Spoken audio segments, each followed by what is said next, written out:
I have a female friend I've known since we were kids. Even now, we keep in touch.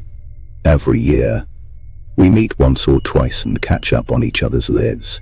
A while ago, she broke up with her boyfriend, whom she had been dating for several years. But after about a year, they got back together.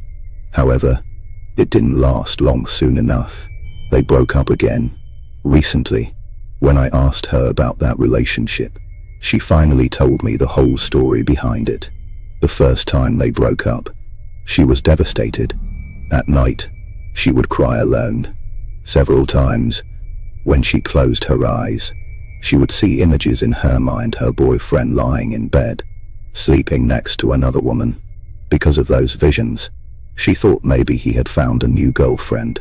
Things got worse. Sometimes the same images haunted her dreams. She felt like she was losing her mind.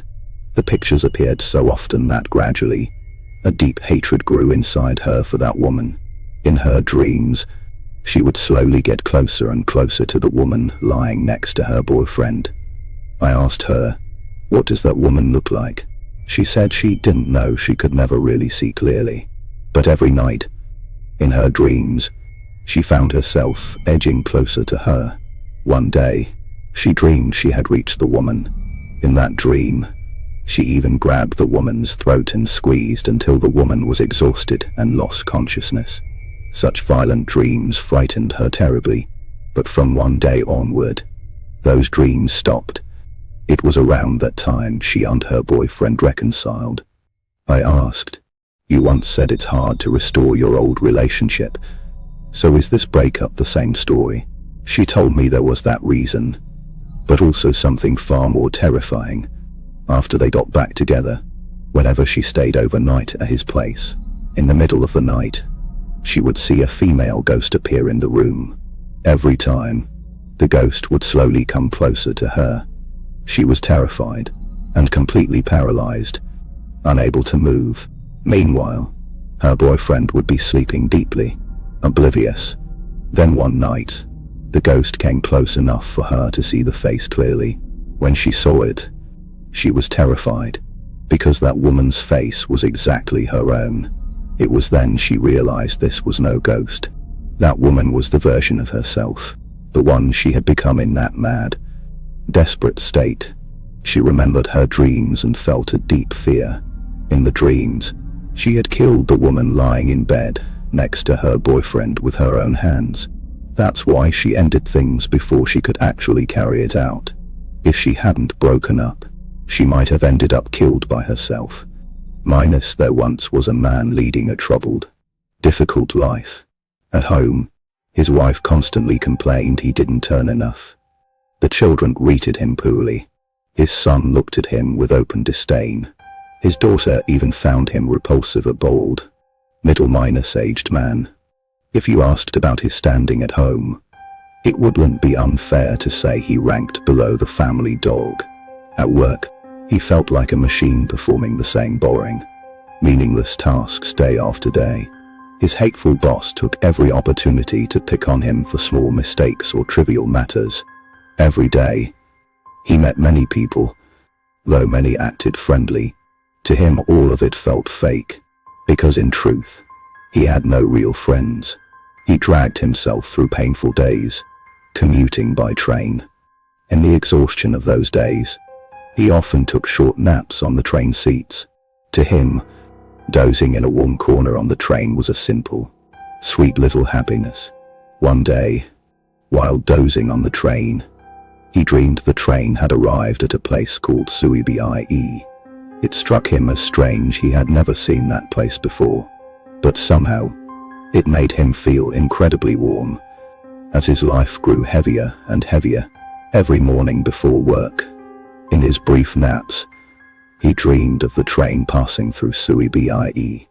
In reality, however, no matter how hard he looked, he couldn't find any administrative district named Suibie on the map, nor could he find a station with that name.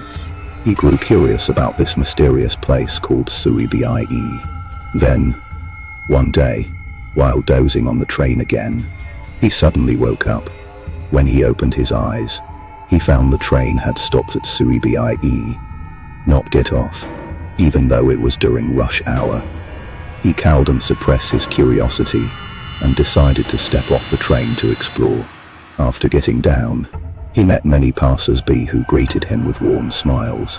To him, this place felt like a cozy, welcoming home. As he wandered near the station, he discovered a toy shop brimming with the toys he had longed for as a child. Nearby, there was a ramen shop, and its noodles tasted exactly like those he had eaten in his youth. In this mysterious land called Suibie, he spent a truly happy, relaxing day. He forgot all his troubles and enjoyed a full day of calm peace. Later, he strolled to a tranquil riverbank. Lying on the grass, he gazed up at the sky. A gentle breeze drifted through and filled him with a refreshing sense of ease. Closing his eyes, he felt completely at peace. But the moment he shut his eyes, he woke up. It turned out he had been dreaming on the train. Upon waking, the suffocating weight of reality hit him again, still so oppressive, so painful. Just as disappointment threatened to swallow him, he glanced out the window. The train was passing a station called Suibie. His heart leapt with joy. He had longed to visit that place. Hurriedly, he stood up, muttering under his breath, "I want to go there. I want to go there." Slowly, he approached the door and forced it open. Amid the screams of startled passengers, the man vanished from sight. Later on, police and funeral workers gathered at the site to handle the belongings and body of the deceased. By the tracks stood a newly built wall, just erected a few months earlier. Hanging on it was a billboard signed Suibie Cemetery. Plots for sale. Since childhood, I've often had inverse dreams. For instance, if I dreamt that I'd lost my wallet, in reality, it'd suddenly come into some unexpected money. If I dreamed of getting married, it'd soon be dumped. These inverse dreams turn good dreams into bad realities and bad dreams into good ones, and they really come true. One day, I dreamt I gave birth to a child, for a newlywed like me. That would have been wonderful if real, but knowing my history of inverse dreams, I worried the opposite meant I'd never have children. Because of that, I felt very disappointed. Yet after a few months, I got pregnant. Given how my inverse dreams always came true, I took great care to protect myself and the baby throughout the pregnancy. After 10 months, a healthy boy was born. I was overjoyed. Maybe this was a normal dream, not an inverse one. But after childbirth, the baby cried day and night, wanting milk constantly.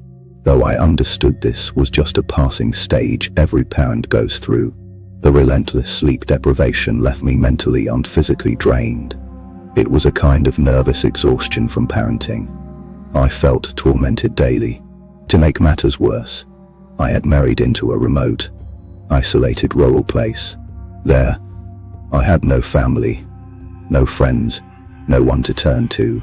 My husband was busy with work and often came home late. All these factors accelerated my mental breakdown. Then one day, the baby's crying finally pushed me over the edge.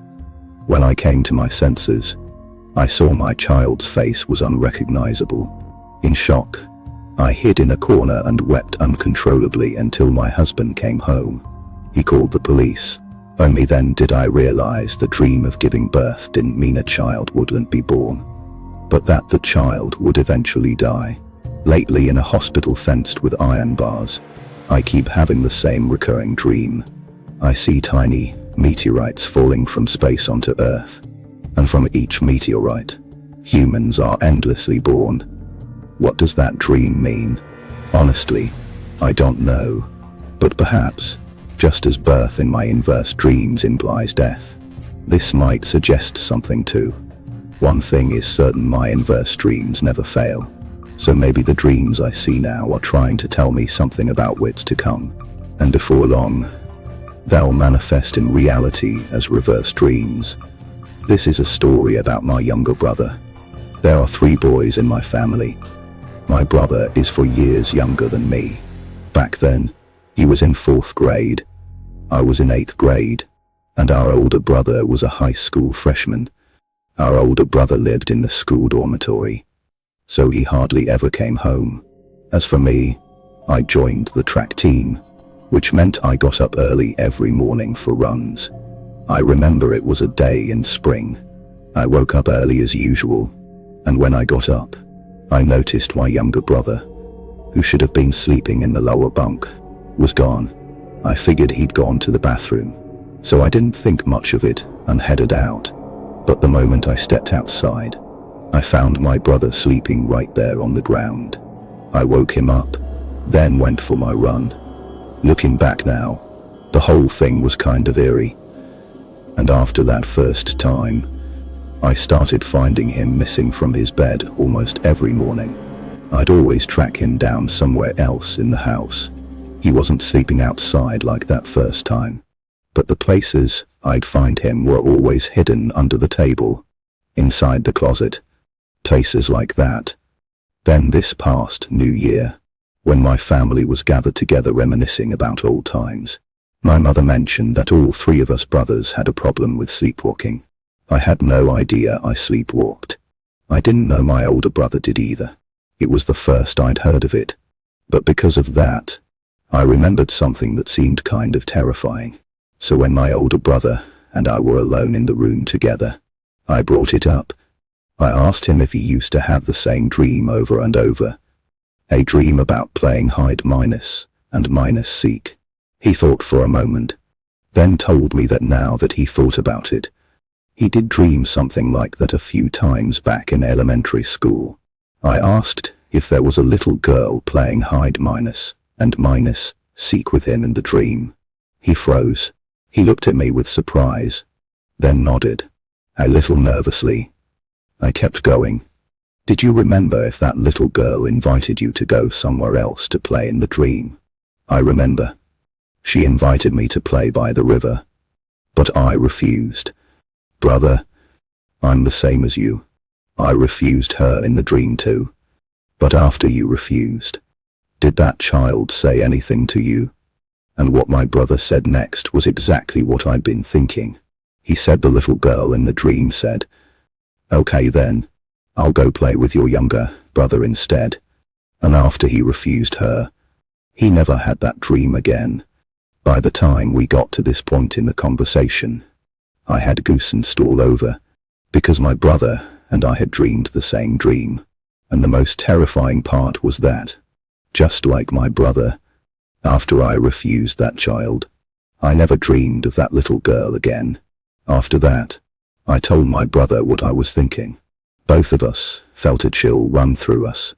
The truth is, next month will be my younger brother's death anniversary.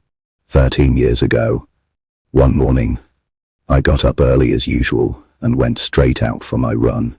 When I finished and came back to our street, I saw an ambulance parked in front of our house. While I'd been out running, my mother had found my brother in his bed, but his whole body had already gone cold. My brother left us suddenly. I don't know if he had the same dream we did. I don't know if he accepted that little girl's invitation in the dream and went to the river, or if it was just simple heart failure. Either way, the matter of that dream has become a secret my older brother and I keep buried in our hearts. And it's a secret we can never let our parents know about. Not for the rest of our lives. More than 10 years ago, one day, I was flipping through a magazine aimed at students preparing for entrance exams when I noticed an interesting title in the reader submissions section. The title read "How to Freely Dream Terrifying Dreams." I started reading the article.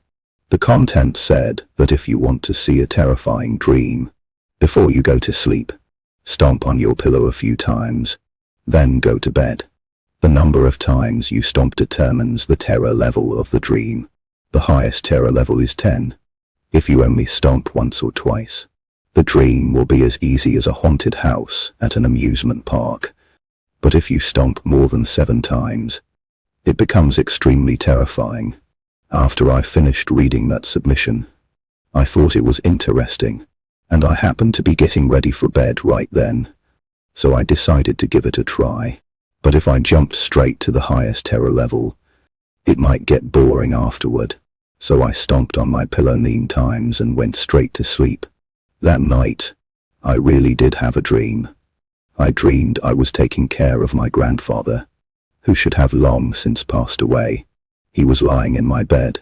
His nose and arms, he was lying in my bed. His nose and arms connected to so many tubes. In the dream, I hated being alone with Grandpa. When the family was around, he always smiled warmly. But when it was just the two of us, his face would turn pale, extremely pale, and he would stare at me with such intense focus, whispering something in a low, rough voice that made me deeply uncomfortable. Then, in the dream, I pretended to be taking care of him. But secretly, I pulled out one of the tubes attached to him. Suddenly, Grandpa's condition took a sharp turn for the worse. When the family found out, they rushed into the room, panic written all over their faces. Grandpa's complexion was still so pale. He coughed weakly, mumbling something in that same low voice. I was terrified, completely lost. I thought, I've done something unforgivable. Grandpa's going to die. And if anyone found out it was me who did this, it'd be finished. So I pretended I didn't know what was happening and just stayed by his side, looking at him. At that moment, I heard him muttering again. His eyes were wide open, fixed on me, and he kept repeating quietly, "Go die." Then I woke up jolted, and my heart was pounding. I was scared, thinking, was that a level 9 horror dream? It was so strange. Grandpa had passed away before I was even born. And yet, in my room, I was taking care of him. That felt eerie. Grandpa would never say something like that. But his face, it looked weird somehow. Maybe it was just a dream. Just as I tried not to dwell on it, I sensed something was off. There was an odd, jarring feeling like the dream wasn't really over. Suddenly, I noticed a gaze coming from the ceiling. I looked up and saw a huge blue face staring down at me from above.